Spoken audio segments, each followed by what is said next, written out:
प्यारे बच्चों नमस्कार। आज हम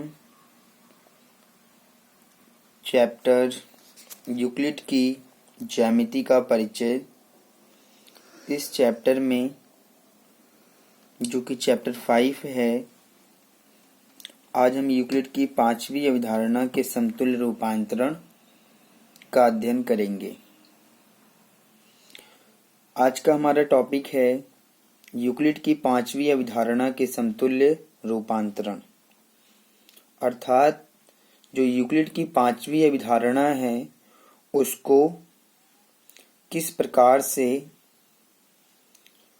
दूसरे अवधारणा के रूप में बदला गया है, उसी को हमें यहाँ पर आज समझना है। चलिए हम बात करते हैं। यूक्लिड की 5वीं अवधारणा को ही पढ़ना है और इसी अवधारणा का प्रयोग करेंगे हम एक्सरसाइज 5.2 को सॉल्व करने के लिए। ज़्यादा क्वेश्चन नहीं है, केवल 2 ही क्वेश्चन हैं, हम उसको आसानी से सॉल्व कर पाएंगे। तो इसलिए मैं सबसे पहले आपको इस यूक्लिड की जो 5वीं अवधारणा है उसका जो समतुल्य रूपांतरण है, पहले मैं उसके बारे में बात कर लेता हूँ।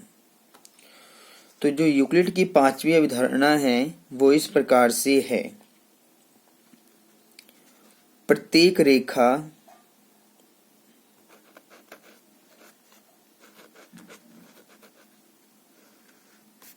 रेखा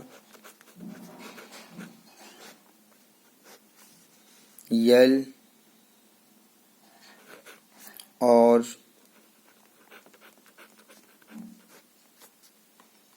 उस पर न स्थित प्रत्येक बिंदु P, उस पर न स्थित प्रत्येक बिंदु P के लिए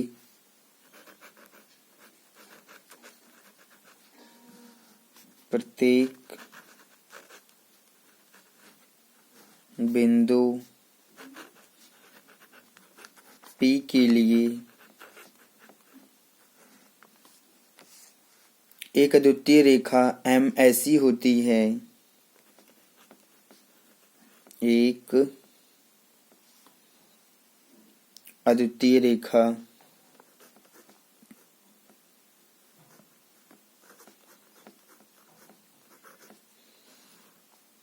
अद्वितीय का अगर मैं अर्थ लिखना चाहूं तो अद्वितीय का मतलब होता है केवल एक, यह अद्वितीय का मतलब है। यह आपको अपने दिमाग में रखना है, यानी कि एक अद्वितीय का मतलब एक, केवल एक, यानी कि अद्वितीय रेखा अर्थात केवल एक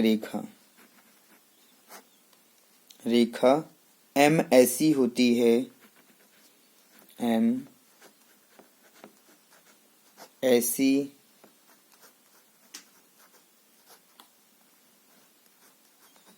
होती है जो P से होकर जाती है, जो P से होकर जाती है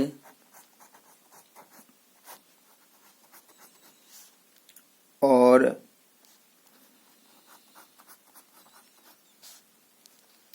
यल के समांतर होती है, L के समांतर होती है। तो ये है हमारी यूक्लिड की 5वीं अवधारणा। मैं जो है आपको इसका फिगर समझाता हूँ कि ये किस प्रकार से अवधारणा का अर्थ है। देखिए, हमारे पास में एक रेखा है, प्रत्येक रेखा L। तो एक रेखा लीजिए, तो हम एक रेखा इस प्रकार से ले सकते हैं, इस प्रकार से आप एक रेखा ले सकते हैं। ये एक रेखा है, इस रेखा को आप बोलेंगे कि ये L रेखा है, ठीक है। उस पर ना स्थित प्रत्येक बिंदु P के लिए, अब आप एक बिंदु P लीजिए, P जो लेंगे वो इस रेखा पर स्थित ना हो, चाहे आप इधर ले सकते हैं या आप नीचे भी ले सकते हैं। ये आपके ऊपर डिपेंड करता है कि इस बिंदु P को आप कहाँ ले रहे हैं। आप ऊपर भी ले सकते हैं, नीचे भी, कहीं भी ले सकते हैं, लेकिन इस रेखा पर स्थित ना हो। तो मान लीजिए मैंने वो बिंदु यहाँ पर ले लिया है, एक बिंदु मैंने लिया है और इस बिंदु को मैंने कहा है कि ये P बिंदु है। ठीक है, तो उस पर ना स्थित प्रत्येक बिंदु P के लिए एक अद्वितीय केवल एक रेखा M ऐसी होती है। अब एक अद्वितीय रेखा आप खींचिए, यानी कि यहां से जब आप एक अद्वितीय रेखा खींचेंगे तो M एक ऐसी रेखा होती है जो P से होकर जाती है और L के समांतर होती है।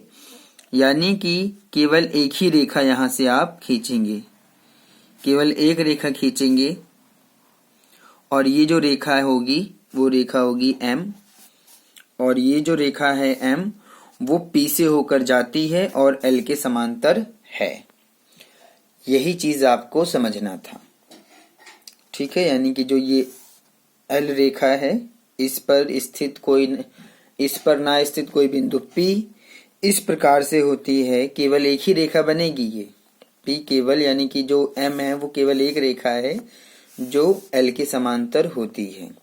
ठीक है, लेकिन मैं आपको थोड़ा सा एग्जाम्पल से समझाना चाहता हूं कि अगर आप P से इस प्रकार से एक रेखा खींचते हैं, इस प्रकार से अगर एक रेखा खींचे तो ये जो रेखा है वो इसके समांतर नहीं है, ये रेखा इसके समांतर नहीं है। ये भले ये P से होकर गुजर रही है, ये जो रेखा मैं आपको दिखा रहा हूं ये रेखा भी P से होकर गुजर रही है, लेकिन वो L के समांतर नहीं है। ठीक है, इसी प्रकार से अगर आप ऐसे खींचना चाहते हैं, ऐसे खींचना चाहते हैं अगर आप, तो ये जो रेखा है वो भी P से होकर गुजर रही है।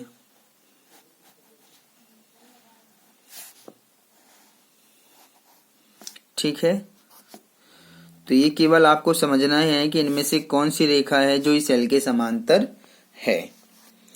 तो ये रेखा भी P से होकर गुजर रही है, ये रेखा भी P से होकर गुजर रही है, लेकिन जब आप इस रेखा को आगे बढ़ाएंगे तो ये रेखा इसको प्रतिच्छेद करेगा, यानी कि काटेगा।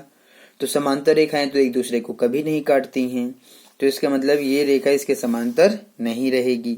इसी प्रकार से अगर आप इसको बढ़ाएंगे आगे तो ये रेखा भी इसको कहीं ना कहीं काटेगी, तो ये इसके समांतर नहीं है। लेकिन अगर आप M रेखा को चाहे आप राइट हैंड साइड से बढ़ाइए या लेफ्ट हैंड साइड से बढ़ाइए तो M इसको L को कभी भी प्रतिच्छेद यानी कि काटेगी नहीं। तो इस प्रकार से हम कह सकते हैं कि M केवल एक अद्वितीय रेखा होती है जो कि P से होकर गुजरती है और L के समांतर होती है, जो कि ये P जो है वो L पर स्थित नहीं है। तो यही हमारी यूक्लिड की 5वीं अभिधारणा है कि मतलब इस प्रकार से आपको ये समझना था। ठीक है, तो अगर आप इसको समझ गए होंगे तो यही जो है हमारी यूक्लिड की 5वीं अभिधारणा है और इसी को ही हमें एक्सरसाइज 5.2 में समझना है और सीखना है। ठीक है, तो इस प्रकार से मैंने आपको यहाँ पर समझाया। ठीक है, चलिए मैं एक चीज और आपको बता दूं कि यहाँ पर ये जो हमारा यूक्लिड की 5वीं अभिधारणा मैंने यहाँ पर लिख के दिखाया है उसको हम एक दूसरे रूप में भी व्यक्त कर सकते हैं। ठीक है, तो यूक्लिड की जो 5वीं अभिधारणा का जो दूसरा रूप है वो भी मैं आपको बता देता हूँ कि जो दूसरा रूप है वो क्या है। यूक्लिड की 5वीं अभिधारणा का दूसरा रूप, तो दूसरा रूप इस प्रकार से है कि दो भिन्न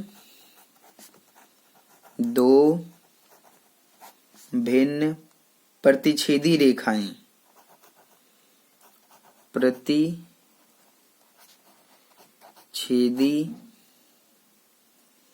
दो भिन्न प्रतिच्छेदी रेखाएं एक ही रेखा के समांतर नहीं हो सकती हैं। एक ही रेखा के समांतर नहीं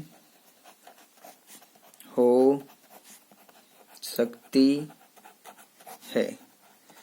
तो ये यूक्लिड की पांचवी अवधारणा का दूसरा रूप है कि दो भिन्न प्रतिच्छेदी रेखाएं एक ही रेखा के समांतर नहीं हो सकती। इसका मतलब ये हुआ कि मान लीजिए दो भिन्न प्रतिच्छेदी रेखाएं हैं, मतलब कि एक रेखा ये है और एक रेखा ये है। तो ये जो दोनों रेखाएं हैं वो प्रतिच्छेदी का मतलब होता है काटना, तो इस बिंदु पर एक दूसरे को काट रही हैं।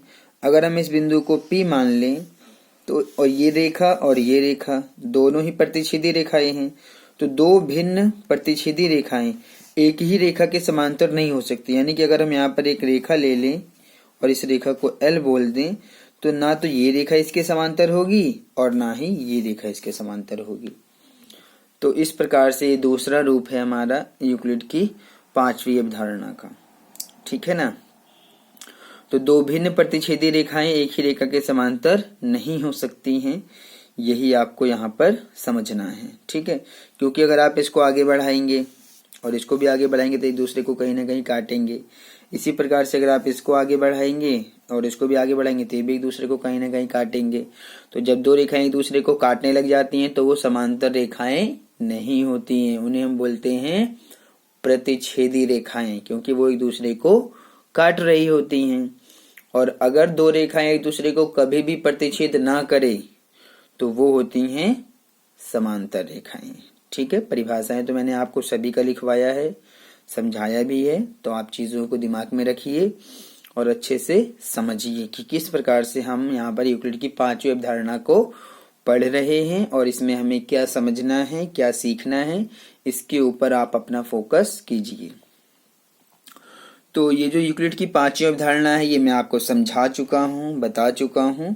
तो इसलिए अब मैं डायरेक्ट एक्सरसाइज पे आता हूँ और एक्सरसाइज में केवल 2 ही क्वेश्चन हैं, उसको कंप्लीट कर लेते हैं। और ये जो हमारा चैप्टर है ये हमारा जो चैप्टर है चैप्टर नंबर 5 यूक्लिड की ज्यामिति का परिचय ये कंप्लीट हो जाएगा। तो हमारा एक्सरसाइज 5.2 है, ये क्वेश्चन नंबर 1 को पढ़ रहे हैं। क्या लिखा है क्वेश्चन नंबर 1 में? क्वेश्चन नंबर 1 में लिखा हुआ है कि आप यूक्लिड की पांचवी अवधारणा को किस प्रकार लिखेंगे ताकि वह सरलता से समझी जा सके। तो ये हमारा क्वेश्चन नंबर क्वेश्चन एक्सरसाइज 5.2 का क्वेश्चन नंबर 1 है। वो कह रहा है कि आप यूक्लिड की पांचवी अवधारणा को किस प्रकार लिखेंगे ताकि वह सरलता से समझी जा सके। चलिए हम इसको सरल भाषा में लिखते हैं ताकि हम यूक्लिड की पांचवी अवधारणा को आसानी से समझ सके। तो क्वेश्चन नंबर 1 का जब आप आंसर लिखेंगे तो आप इस प्रकार से लिख सकते हैं, सरल भाषा में लिखना है हमें, क्योंकि पांचवी अवधारणा तो हमने समझ लिया है। यहाँ पर जो यूक्लिड की पांचवी अवधारणा यहाँ पर मैंने आपको फिगर भी बना के समझा दिया है और एक्सप्लेन भी कर दिया है। इस प्रकार से उसका दूसरा रूप भी मैंने लिख दिया है। तो अब हमें सरल भाषा में लिखना है यूक्लिड की पांचवी अवधारणा को। तो वो आप इस प्रकार से लिखेंगे। कैसे लिखेंगे? यदि दो रेखाओं को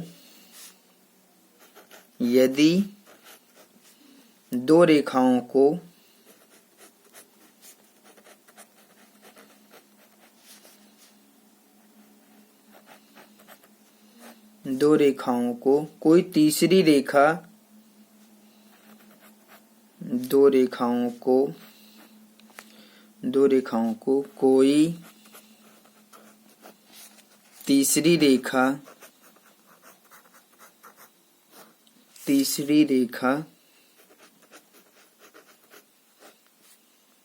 इस प्रकार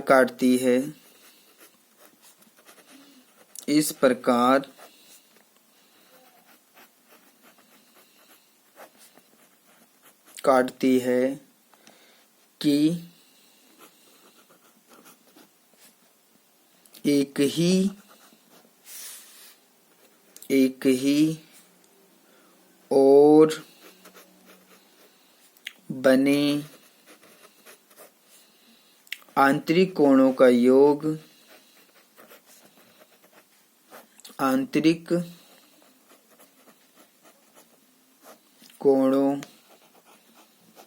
का योग 180 डिग्री से कम हो तो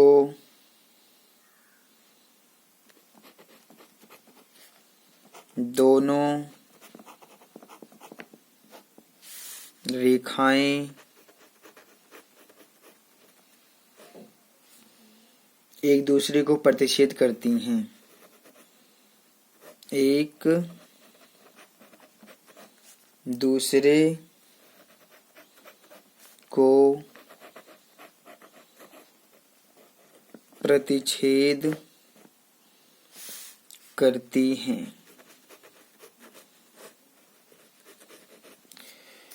इस प्रकार से मैंने यहाँ पर क्वेश्चन नंबर 1 जो है यूक्लिड की जो 5वीं अवधारणा है उसको मैंने सरलतम रूप में लिख दिया है।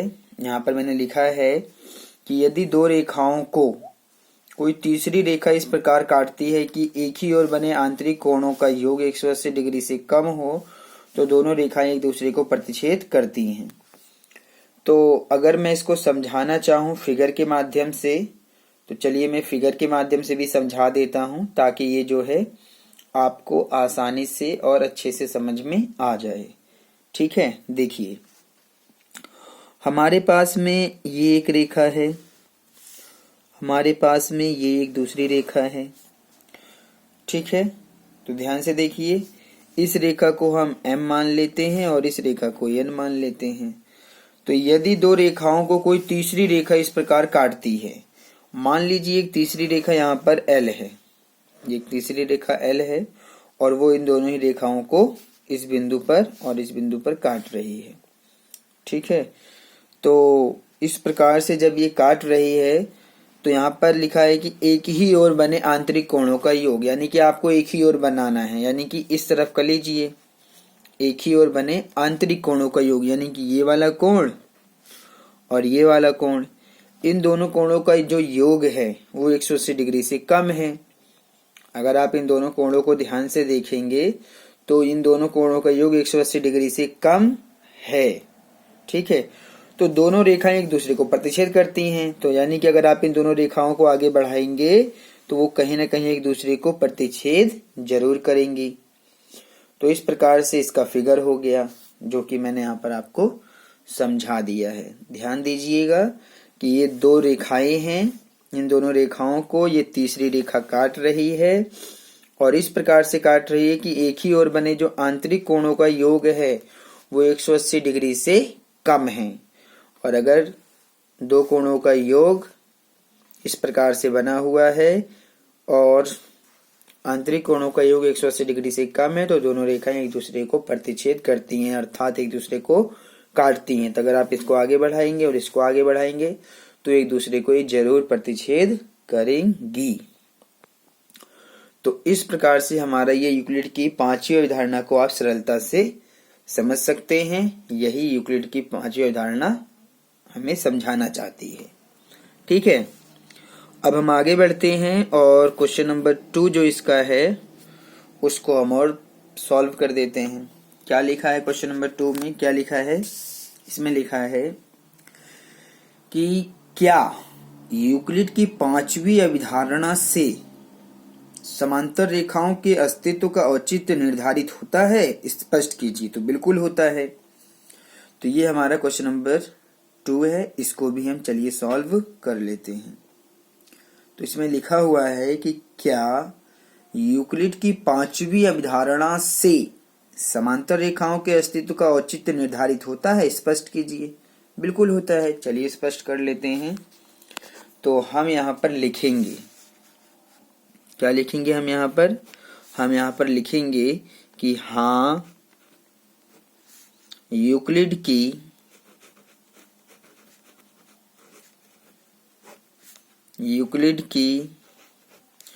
5वीं अवधारणा से, यूक्लिड की 5वीं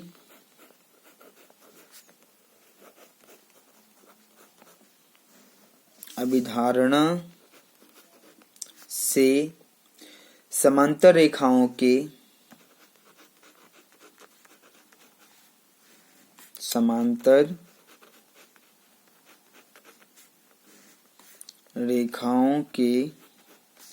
अस्तित्व का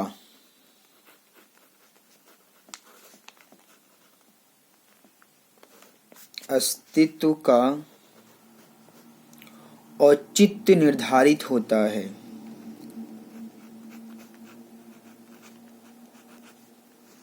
औचित्य निर्धारित होता है क्योंकि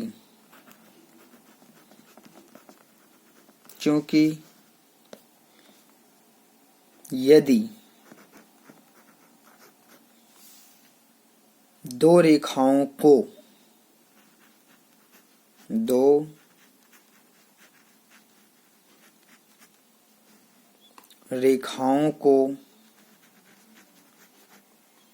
कोई तीसरी रेखा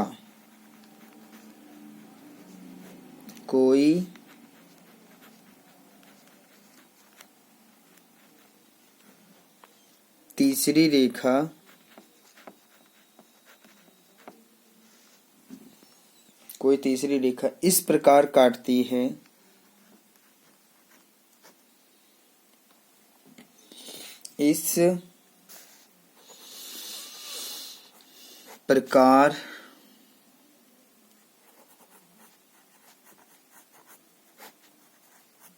काटती है कि एक ही ओर बने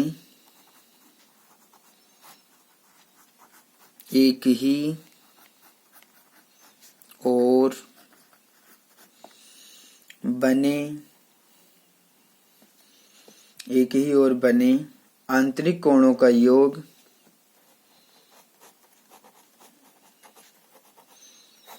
आंतरिक कोणों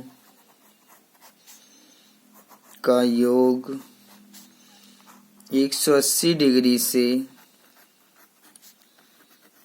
कम हो तो दोनों रेखाएं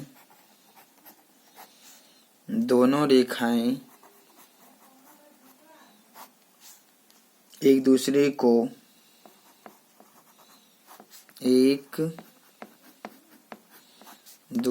को प्रतिच्छेद करती हैं। प्रतिच्छेद का मतलब क्या हो जाएगा? अर्थात काटती हैं। तो दोनों रेखाएं एक दूसरे को प्रतिच्छेद करती हैं अर्थात काटती हैं, परंतु यदि कोणों का योग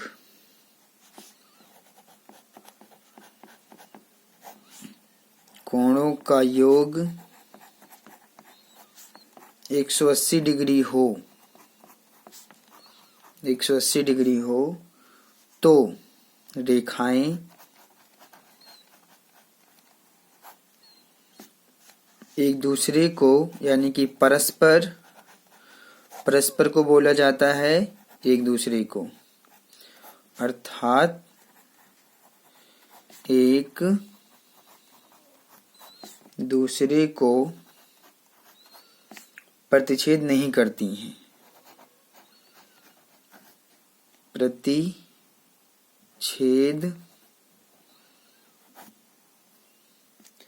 नहीं करती हैं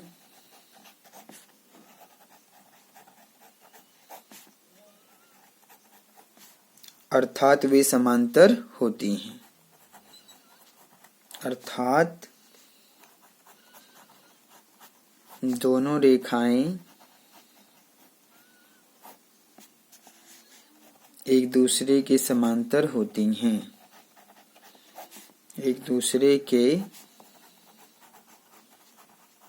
समांतर होती हैं। तो इस प्रकार से ये हमारा क्वेश्चन नंबर 2 है। ये आपको समझना है अच्छे से, और अगर आप इसको अच्छे से समझ पाते हैं तो ये इसी प्रकार से करना है। ठीक है, तो मेरा कहने का मतलब ये है कि अगर इस प्रकार से दो रेखाएं हैं और उनको तीसरी रेखा काट रही है, अगर दोनों कोणों का योग 180 डिग्री से कम है, फिर तो ये दोनों रेखाएं एक दूसरे को कहीं न कहीं प्रतिच्छेद करेंगी, यानी कि समांतर रेखाएं नहीं होंगी। लेकिन अगर इस प्रकार से दो रेखाएं हैं, इस प्रकार से दो रेखाएं हैं और एक यम रेखा है और एक यन रेखा है और एक यल इसको प्रतिच्छेद कर रही है, जिसमें कि इन दोनों कोणों का जो आंतरिक कोणों का योग है वो अगर 180 डिग्री से बराबर आ जाता है, यानी कि अगर ये कोण 1 है और ये 2 है, यानी कि अगर कोण 1 प्लस कोण 2 इन दोनों कोणों को जोड़ने पर अगर 180 डिग्री आ गया, तो इसका मतलब ये है कि जो रेखाएं हैं वो दोनों रेखाएं समांतर हो जाएंगी। तो इसलिए क्या हो जाएगा, जो एम रेखा है वो पैरेलल हो जाएगा, यानी कि समांतर हो जाएगा एन रेखा के। यहाँ पर मैंने जो दोनों रेखाएं खींचा इसका मतलब समांतर, यानी कि एम समांतर हो जाएगा एन के, क्योंकि दोनों कोणों का योग कितना है, 180 डिग्री है, इसलिए। ठीक है। और अगर ये वाला कोण 1 है और ये 2 है और हम दोनों कोणों को जोड़ रहे हैं और दोनों कोणों को जोड़ रहे हैं, तो ये 180 डिग्री से कम आ रहा है, इन दोनों कोणों का जोड़ 180 डिग्री से कम आ रहा है। फिर क्या होता है कि दोनों रेखाएं एक दूसरे को प्रतिच्छेद करती हैं, अर्थात वे समांतर नहीं होती हैं। यही चीज आपको यहाँ पर समझना है कि अगर आंतरिक कोणों का योग इस प्रकार से 180 डिग्री होता है तो यम और यन दोनों रेखाएं समांतर हो जाएंगी, लेकिन अगर 180 डिग्री से कम हो रहा है तो यम और यन दोनों रेखाएं एक दूसरे को प्रतिच्छेद करेंगी, अर्थात एक दूसरे को काटती हैं, यानी कि वे समांतर रेखाएं नहीं होती हैं। यही हमें यूक्लिड की 5वीं अभिधारणा में पढ़ना है, समझना है और इसको ही सीखना है। ठीक है। तो इस प्रकार से इस एक्सरसाइज में केवल ये 2 ही क्वेश्चन है 5.2 में, जो कि यूक्लिड की 5वीं अभिधारणा है और ये आपको समझ के अपने दिमाग में याद रखना है। अगर एग्जाम में वैसे तो 5वीं अभिधारणा इंपॉर्टेंट है, एग्जाम में जरूर आता है, तो अगर आप इसको अपने दिमाग में रखेंगे तो आसानी से एग्जाम में लिख सकते हैं और इसमें आपको कोई प्रॉब्लम नहीं होगी। तो इस प्रकार से हमारा जो एक्सरसाइज था 5.2 कंप्लीट हो गया है और मैं ये भी कहूँगा कि हमारा पूरा चैप्टर भी कंप्लीट हो गया है। अब हमारा जो नेक्स्ट चैप्टर है वो है रेखाएं एवं कोण, यानी कि हमारा जो 6th चैप्टर चलेगा वो रेखाओं और कोण के ऊपर है। तो अब हम जो है एक रेखाएं और कोण वाला चैप्टर शुरू करेंगे अगले वीडियो में, क्योंकि इस वीडियो में तो हमारा केवल यही चैप्टर कंप्लीट हुआ है। तो इसमें हम नेक्स्ट वीडियो में हम आपको चैप्टर 6 जो कि रेखाएं एवं कोण, यानी कि रेखाएं और कोण भी आप कह सकते हैं, इस चैप्टर को शुरू करेंगे। तो इस चैप्टर में बहुत इंपॉर्टेंट है ये 6 चैप्टर, इसको हम अच्छे से समझेंगे बारीकियों से, उसकी जो चीजें हमें दी हुई हैं उसको हम गहराई से समझेंगे। आप लोग इसके लिए तैयार रहिए, मैं जो है आपको सभी क्वेश्चन सॉल्व करके दूंगा। ठीक है। तो अगर आपको हमारा ये चैनल पसंद आता है तो आप इसको लाइक, शेयर और सब्सक्राइब कीजिए, ताकि हमें मोटिवेशन मिलता रहे और हम इस प्रकार से आपके लिए वीडियोस बनाते रहें। जल्दी हम अपने नए वीडियो के साथ फिर आपसे मुलाकात करेंगे, तब तक के लिए धन्यवाद।